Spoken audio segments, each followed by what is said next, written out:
Tired of important information disappearing into the digital abyss of Basecamp? This short tutorial will show you a simple way to save those crucial Basecamp messages for future reference, ensuring no vital project detail is ever lost again. Let's get started.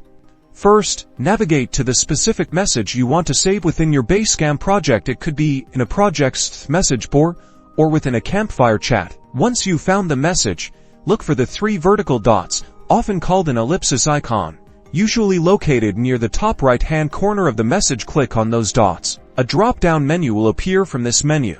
Select the print option. Don't worry, we're not actually going to print anything on paper. This will open your browser's print preview window now. Instead of selecting a printer, change the destination to Save as PDF. This option is usually found in the drop-down menu labeled Destination. Choose a folder on your computer where you want to save the message. Give it a descriptive name so you can find it later, and then click the Save button. And that's it. You now have a PDF copy of your Basecamp message saved to your computer. You can easily access it anytime, even if the original message is archived or deleted from Basecamp. Now you know how to preserve critical information within Basecamp, ensuring your projects stay on track.